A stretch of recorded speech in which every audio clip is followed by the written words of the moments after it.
Hello guys, welcome back to my YouTube channel. तो दोस्तों, आज हम बात करेंगे इस वीडियो में हील पेन के बारे में, जिसको हम हिंदी में एड़ी का दर्द भी बोलते हैं। तो इस वीडियो में हम जानेंगे हील पेन के कारण क्या है, मतलब एड़ी का जो दर्द है वो किस कारण से होता है, क्या कॉज है उसके, उसमें क्या हमें साइन एंड सिम्टम्स देखने को मिलेंगे, क्या लक्षण देखने को मिलेंगे और उसमें हम क्या बचाव करेंगे या हमारा क्या ट्रीटमेंट रहेगा। तो इस वीडियो में हम ये पूरा एड़ी का दर्द हम समझेंगे। तो वीडियो को शुरू से लेकर लास्ट तक देखिएगा और अगर आप चैनल पर नए हो तो चैनल को हमारे सब्सक्राइब कर दीजिए और बेल आइकन को दबा दीजिए ताकि आप हमारे लेटेस्ट वीडियोस की नोटिफिकेशन सबसे पहले पा सकें। तो सबसे पहले हम जान लेते हैं कि क्या है एड़ी का दर्द या हील पेन। तो आमतौर पर जब हमारे एड़ी के निचले या एड़ी के पीछे वाले हिस्से में दर्द होता है और जिसकी वजह से हमें चलने फिरने में दिक्कत होती है या परेशानी होती है तो उसे हम एड़ी का दर्द या हील पेन कहते हैं। तो अब जानते हैं हम हील पेन के या एड़ी के दर्द के क्या कारण हो सकते हैं, किस कारण से हमें एड़ी का दर्द होता है। तो ये एक आम शिकायत है।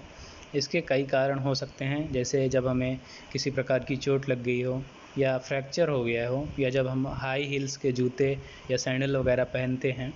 इसके अलावा प्लांटर फैसिसाइटिस में, एकाइलस टेंडिनाइटिस में, बोन स्पर जिसको हम कैल्गिनियस बोलते हैं, और फ्लैट फुट। तो ये सारा मुख्य कारण है जब हमें हील पेन होता है। तो सबसे पहले हम जानते हैं कि हमारा प्लांटर फैसिसाइटिस क्या होता है। तो इसमें क्या होता है, एक थिक बैंड होता है जो कि हमारे जो पैरों की उंगलियां हैं उसको हील तक जोड़ता है। तो इसमें एक थिक बैंड होता है जिसे हम टेंडन भी बोलते हैं। तो इसमें क्या होता है, इन्फ्लामेशन हो जाता है या सूजन हो जाती है, जिसकी वजह से हमें एड़ी का दर्द या हील पेन हो सकता है। इसके अलावा एकाइलिस टेंडनाइटिस क्या होता है, ये एक हमारी टेंडन होती है, एकाइलिस टेंडन जिसे हम बोलते हैं, जो कि हमारे काफ मसल और हील बोन को जोड़ती है। तो जब इसमें किसी प्रकार की इंजरी हो गई या कोई इन्फ्लामेशन हो गया है तो अब हमें एड़ी का दर्द हो सकता है। इसके अलावा जब हमें हमारे कैल्किनियस जो बोन है, एड़ी के जो बोन है नीचे वाली, उसमें हमें कोई बोनी ग्रोथ हो गया हो जिसे हम बोन स्पर या कैल्किनियस बोलते हैं, तो उस केस में भी हमें एड़ी का दर्द होता है। और एक और कंडीशन होती है जिसे हम बर्साइटिस बोलते हैं।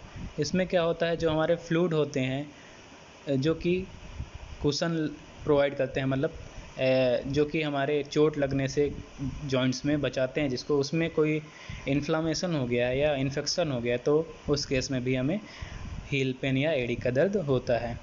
ठीक है। इसके अलावा कुछ सामान्य कारण भी हैं, जैसे जब हम ख़राब फिटिंग की या ऊंची एड़ी के जूते पहनते हैं उससे हमें हो सकता है। जब हम लंबे समय तक खड़े रहते हैं पैरों के बल, या जब हम लंबी दूरी चलते हैं, या कड़ी सतह पर चलने से, या किसी प्रकार की मोच या खिंचाव आने से भी हमें एड़ी का दर्द होता है। ठीक है। तो ये हो गया, हमारा कारण हो गया। अब इसके बाद हम जानते हैं साइन एंड सिम्टम्स। तो सबसे पहले हम साइन एंड सिम्टम्स में जो हमारा मेन कारण या मेन लक्षण दिखता है वो होता है कि हमारे एड़ी में बहुत ही ज़्यादा तेज़ दर्द होता है। मानो ऐसा लगता है कि हमारे एड़ी में कोई सुई या पिन चुभा रहा है। इसके अलावा हमारे एड़ी में सूजन या स्वेलिंग देखने को मिल सकती है, टेंडरनेस हो सकती है, और इसके अलावा स्टिफनेस हो सकती है, मतलब वहाँ पे चलने फिरने में हमें दिक्कत होगी, और बोनी ग्रोथ हमें मिल सकती है। ये टच करने पे जब हम फील करेंगे तो वहाँ पे कोई नोकीली चीज़ ऐसे लगेगा कि ग्रोथ या अंदर है, तो वो बोनी ग्रोथ होती है या बोनी स्पर होता है। ठीक है। तो ये सारे कुछ लक्षण हो गए जो हमको देखने को मिल सकते हैं। अब हम बात करते हैं ट्रीटमेंट के बारे में। तो ट्रीटमेंट में सबसे पहले हम देखते हैं हम बचाव क्या कर सकते हैं। तो बचाव के लिए, अगर आपको ज़्यादा लंबे समय से ये एड़ी का दर्द नहीं हो रहा है आपको, उस केस में आप वहाँ पे सॉफ्ट सोल वाले जो फुटवियर आते हैं उसका इस्तेमाल आप कर सकते हैं। इससे आपको दर्द में राहत मिलेगी। इसको हम फुट ऑर्थोटिक्स भी बोलते हैं। ये एक मेडिकल डिवाइसेस होते हैं जिसको आप शूज़ के अंदर पहन सकते हैं, जिसका आपको पेन में रिलीफ मिलेगा और आपका जो फुट पोस्चर है वो भी मेंटेन होगा। इसके अलावा आप सिलिकॉन हील कैप आते हैं जिसको आप हील पर पहन सकते हैं, जो ये भी आपके दर्द में आराम करेगा या दर्द का निवारक होता है। ठीक है। और जो हमारा एक और है कि आप वहाँ पे दिन में 3 या 4 बार 20 मिनट के लिए दर्द वाली जगह पर आप बर्फ़ लगाइए। इससे जो आपकी पैरों में या एड़ी में दर्द हो रहा है वो भी ठीक होगा। ठीक है, और आपको ध्यान रखना है कि आप ज़्यादा देर तक अपने पैरों के बल ना खड़े हों। इसके अलावा जो कड़ी सतह है या हार्ड सरफेस पे आपको नहीं चलना है, और लंबी दूरी आपको पैदल नहीं चलना है, ये सबसे आपको बचना है। और ज़्यादा हाई हील्स मतलब ऊंची एड़ी वाले जूते भी नहीं पहनना है, इसके कारण से भी आपको दर्द हो सकता है। तो ये सबसे आप अगर बचाव करेंगे तो आपको राहत मिलेगी, आपके दर्द में ये निवारक होगा। हम बात कर लेते हैं कुछ मेडिसिन्स के बारे में कि कौन कौन सी हम मेडिसिन्स यहाँ यूज़ कर सकते हैं जो कि हमें एड़ी के दर्द में फ़ायदा करेगी। तो आपको जो अब पेन हो रहा है तो पेन के लिए आप वहाँ पे एनसेड्स ले सकते हैं। तो एनसेड्स बहुत लोग नहीं जानते क्या होता है। तो एनसेड्स होता है हमारा non steroidal anti inflammatory drugs.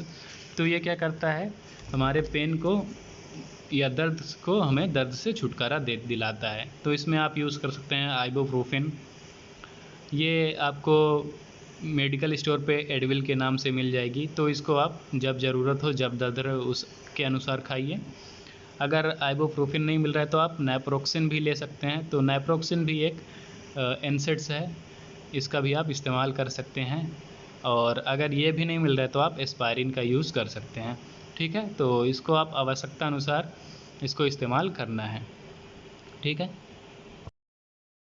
तो यहाँ पे हमने देख लिया मेडिसिन्स। तो अगर मेडिसिन या प्रिवेंशन के बावजूद भी आपने जो बचाव मैंने बताया है आगे वीडियो में, उसका भी इस्तेमाल कर लिया है, सारा कुछ कर लिया है, उसके बावजूद भी आपको दर्द में आराम नहीं मिल रहा है, तो आप उस केस में इंजेक्शन लगवा सकते हैं। इसमें दर्द को कम करने के लिए इंजेक्शन आता है PRP, इंजेक्शन PRP। तो इंजेक्शन PRP क्या है, तो ये होता है प्लेटलेट रिच प्लाज्मा। इसमें आपको जो पेशेंट्स का ब्लड रहता है वहाँ से निकाल के पेशेंट का ब्लड इसको सेंट्रीफ्यूज़ किया जाता है। तो जो प्लेटलेट्स होती हैं प्लस प्लाज्मा, इसको आपको इंजेक्ट किया जाता है जहाँ पे आपको दर्द हो रहा है। जैसे अगर पैरों में दर्द हो रहा है तो वहाँ पे आपको इंजेक्ट किया जाएगा। तो इसका जो यूज़ होता है, ये जो हमारे हीलिंग पावर है बॉडी की, उसको ये बढ़ाते हैं। ठीक है, और हमारे जो मस्कुलो स्केलेटल प्रॉब्लम है, जो हमारे मसल्स में या बोन्स में जो प्रॉब्लम है, इसको ये ठीक करते हैं। ठीक है, तो आप इसका यूज़ कर सकते हैं। अगर आपको मसल्स, जॉइंट्स या टेंडन्स या लिगामेंट्स में दर्द हो रहा है तो आप वहाँ पे इसका इंजेक्शन लगवाइए, आपको ये बहुत ही जल्दी आराम दे दे हैं। ठीक है, इसके अलावा अगर आप PRP इंजेक्शन नहीं लगवा रहे हैं तो वहाँ पे आप लोकल कॉर्टिकोस्टेरॉइड इंजेक्शन लगवा सकते हैं। ये भी आपको जो दर्द है उसको कम करेगा, और जो आपकी इन्फ्लामेशन है या जो सूजन है उसको भी आप कम करेगा। ठीक है, तो आप वहाँ पे लोकल कॉर्टिकोस्टेरॉइड इंजेक्शन लगवा सकते हैं। इसके अलावा अगर आपके पास आसपास फिजियोथेरेपिस्ट हैं तो वहाँ पे आप अल्ट्रासाउंड थेरेपी का यूज़ करवा सकते हैं या IFT थेरेपी का यूज़ करवा सकते हैं। तो अब अल्ट्रासाउंड थेरेपी क्या है, तो इसमें क्या होता है, जो अल्ट्रासाउंड की जो साउंड वेव्स होती हैं उसके यूज़ से आपके जो पेन हो रहा है, दर्द हो रहा है, और जो हीलिंग प्रोसेस है उसको दर्द को दूर करते हैं, आपके हीलिंग पावर को या टिश्यू हीलिंग प्रोसेस को ये अल्ट्रासाउंड थेरेपी बढ़ाती है। तो आप फिजियोथेरेपिस्ट से अल्ट्रासाउंड थेरेपी यूज़ करवा सकते हैं। इसके अलावा एक और थेरेपी होती है जिसको हम बोलते हैं IFT, इसको बोलते हैं इंटरफेरेंशियल थेरेपी। ये बहुत ही कॉमन टाइप की जो थेरेपी है वो होते हैं। इसमें क्या होता है, इलेक्ट्रिकल मसल स्टिमुलेशन होता है। ठीक है, तो ये आपके क्रोनिक पेन को ठीक करती है, चाहे वो सर्जरी के बाद हो, इंजरी के बाद हो, या हील पेन हो। ये सब आपको ये इंटरफेरेंशियल थेरेपी का यूज़ करके आपको दर्द में आराम मिल सकता है। ठीक है, और लास्ट में अगर आपने फिजियोथेरेपिस्ट से भी थेरेपी करवा लिया है, अल्ट्रासाउंड थेरेपी करवा लिया, IFT करवा लिया, और आपने सारी मेडिसिन्स खा ली है, इंजेक्शन भी लगा लिया, तब भी आपको अगर दर्द से छुटकारा नहीं मिल रहा है तो उस केस में आप सर्जरी के लिए जा सकते हैं।